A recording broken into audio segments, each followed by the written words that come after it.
शेतकरी मित्र हो, आज आपण आलो आहोत पिंपळे धुमाळ आणि तालुका आहे शिरूर, जिल्हा पुणे आणि इथले प्रगतशील शेतकरी आहेत सचिन धुमाळ सर, त्यांचे वडील आहेत। आज हार्वेस्टिंगसाठी सर पण आले आहेत। त्यांचा स्वतःचा ट्रॅक्टर आहे। आपण त्यांचं पण मनोगत घेऊया की त्यांना रोजचा अनुभव आणि आजच्या याच्यातला अनुभव काय आहे। तर मी सरांना विचारणार आहे सर्व माहिती का तुम्ही बटाटा लागवड कशी केलेली आहे, त्याला खताचं व्यवस्थापन कसं केलेलं आहे। जे आहे कसं असंख्य महाराष्ट्रभर शेतकरी व्हिडिओ पाहतात आणि सांगतात का सर आम्हाला याच्यातून माहिती पाहिजे, बटाटा पीक करतोय आम्ही तर काय काय वापरलं पाहिजे, कशी लागवड केली पाहिजे, याचं व्यवस्थापन कसं केलं आहे। तर आपण सरांच्याच माध्यमातून विचारूया। नमस्कार सर। नमस्कार सर, मला ह्या बटाट्यांची जी तुम्ही लागवड केली ही कोणत्या महिन्यात केलेली आहे? सर, ही आपण लागवड 10 जानेवारीला केलेली आहे। बर बर।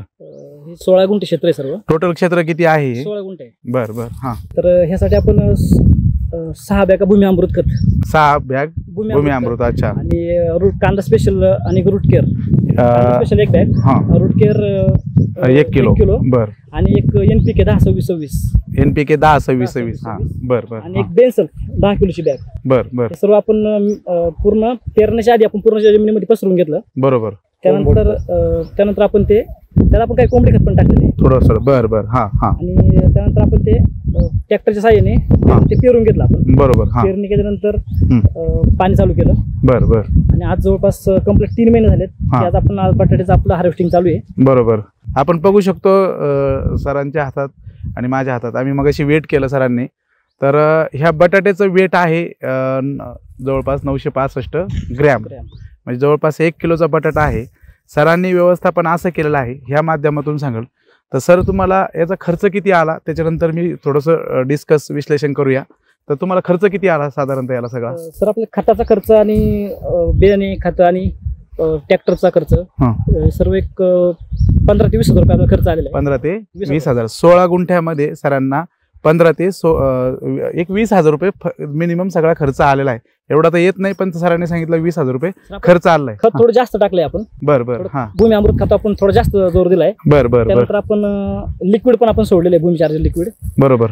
आणि त्यानंतर एक प्रयोग आपण असा केलाय की आपले डॉक्टर आहेत हारळ सर म्हणून, डॉक्टर हारळ, हो बरोबर, त्यांनी आपल्याला एक सांगितलं होतं की तुम्ही एक काम करा, आपलं जे कंपनीचं मॅजिक सायझर आहे, बरोबर, मॅजिक सायझर, रूट केअर आणि दही 2 किलो, गुळ 2 किलो, मॅजिक सायझर 2 लिटर आणि रूट केअर 1 किलो, बरोबर, 200 लिटर बॅरलला आम्ही ते एक 48 तास भिजून ठेवलं। बरोबर। ते पूर्ण मिक्स होऊन दिलं।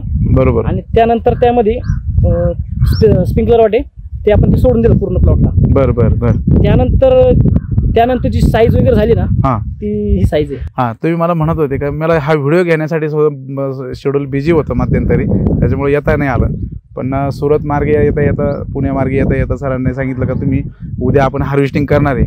ॲक्च्युली खरोखर खूप कामं होती, पण हा व्हिडिओ खरोखर घेण्यासारखा असा आहे का तमाम महाराष्ट्रातील जे बटाटा शेती करतात, पीक घेतात, त्या शेतकऱ्यांसाठी संदेश हा आहे का कमी खर्चात तुम्ही शाश्वत आणि चांगली शेती करू शकता। आणि तुम्ही बघू शकता बऱ्यापैकी जर 100% जर धरलं तर जवळजवळ 30 ते 40% साईज बटाट्याची ही आहे आणि कमी खर्च। मी शेतकऱ्यांना नेहमी म्हणत असतो तुम्ही खताचं व्यवस्थापन व्यवस्थित करा। आणि झिकझॅक पद्धतीने कसं केलंय सर ही लागवड? नाही सर, ते ट्रॅक्टरच्या साहाय्याने यंत्र आहे, ते यंत्रावरती ते सरी वगैरे तयार करतात। बरोबर, हो हो, पेरणी होते। हा, तुम्ही जून जुलै मध्ये लागवड करू शकतात, डिसेंबर महिन्यानंतर पण करू शकतात। आणि सगळ्यात महत्त्वाचं बटाटा पीक असं आहे का याला माती भुसभुशीत लागते। तुम्ही खाली खताचं व्यवस्थापन कसं करताय, तुमची माती कशी आहे याच्यावर पण बऱ्यापैकी डिपेंड आहे। ज्यावेळेस भूमी अमृत तुम्ही खत वापरताय त्याची माती कशी होती मी तुम्हाला दाखवतो। म्हणजे आपलं जे सेम खत आहे, खता टाईप माती झाली, जर आपण दाब हे केलं तर पूर्ण असं दबून जातंय खाली, म्हणजे एवढी माती भुसभुशीत झालेली आहे। आता जर आपण याचं ॲव्हरेजचं जर प्रमाण पाहिलं तर माझ्या अंदाजे 3 महिन्यात हार्वेस्टिंगला बटाटा पीक येतं, म्हणजे 3 महिन्यात सगळं जिकडं तिकडं होऊन जातं। तर 16 गुंठेमध्ये समजा सरांना 20 हजार रुपये जर खर्च येतोय, तर मला असं वाटतं साधारणतः 15 रुपये जरी भाव धरला आपण, 20 रुपये तर खूप झालं, 20 रुपये धरत पण नाही, 15 रुपये जरी भाव धरला तर हे किती टन ॲव्हरेज निघू शकतं सर मिनिमम? सर, आमचे 100 ब्लॅक बॅग प्लस आमचं अपेक्षित आहे आम्हाला। बरोबर, म्हणजे एक 6 टनाच्या, अच्छा 6 टन ॲव्हरेज, 6 टन प्लस निघणार आहे। 6 टन म्हटल्यावर समजा 15 रुपये जरी भाव धरला तरी 90,000 रुपये म्हणजे लाख रुपये जवळपास होतात. लाख रुपयातून जरी समजा 20,000 रुपये जरी खर्च केला तरी तुम्हाला 3 महिन्यात 80,000 रुपये 15 गुंठ्यात कोण देणार आहे. आणि शिवाय तुम्हाला माती दाखवतो तुम्हाला, हे पहा आता जर माती पाहिली, ह्या मातीमध्ये जर झूम जर करून जर दाखवलं तर याच्या आजही याच्यामध्ये पांढरी मुळी पूर्ण ॲक्टिव्ह आहे पूर्ण. आणि माती जसं खत आहे भूमी अमृत खत जे शेतकरी वापरतात तर त्याच्यामध्ये पहा तुम्ही खत पाहिलं असेल पूर्ण खताचाच मात्रा आहे. म्हणजे याच्यानंतर जरी तुम्ही पीक घेतलं तर याला बऱ्यापैकी दुसऱ्यांदी जो खर्च आहे तो पूर्णपणे कमी येतो. म्हणजे मातीमध्ये सगळे असंख्य सगळे आजही मुळे आहे बरोबर. म्हणजे याच्यातून खर्च पण कमी येतो. आणि ह्या माध्यमातून भरपूर शेतकरी मला सांगत राहतात का सर व्हिडिओमधून ह्या माध्यमातून आम्हाला सांगा. मी शेतकऱ्यांना हेच सांगेल परत वारंवार, जो जमिनीचा सेंद्रिय कर्ब आहे तो वाढवण्यासाठी तुम्ही कुठलाही खाली केमिकल रासायनिक न टाकता मी शाश्वतीपूर्वक किंवा एखादा शेतकरी जर म्हणतात काही शेतकरी मी स्टॅम्पवर लिहून देऊ शकतो तुम्हाला. पीक कोणतंही असू द्या, डाळिंब असो, द्राक्ष असो, तुमचं बटाटा पीक असो, टोमॅटो असो, याला मातीला जी ताकद पाहिजे ती ताकद मेन आहे. आणि तुम्हाला एक आज ह्या माध्यमातून फॉर्म्युला सांगतो.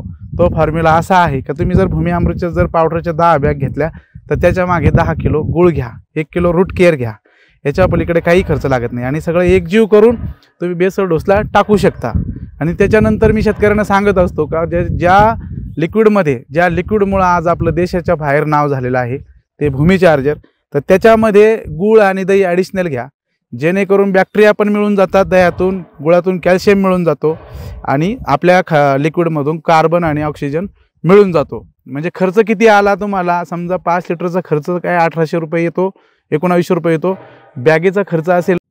आत्मा मालिक मल्टी स्पेशालिटी हॉस्पिटल येथे मोफत सुविधा, एंजिओग्राफी, एंजिओप्लास्टी, बायपास सर्जरी, सर्व प्रकारचे OPD केस पेपर फ्री, सोनोग्राफी फक्त 400 रुपयात, एक्सरे फक्त 100 रुपयात, लॅब तपासणीवर 50% सूट, औषधींवर 20% सूट.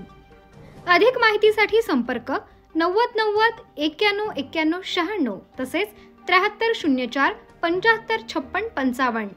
आमचा पत्ता Atma Malik multi speciality hospital, Kokamthan, Shirdi Kopargaon road, Samruddhi Mahamarg circle जवळ, कोपरगाव.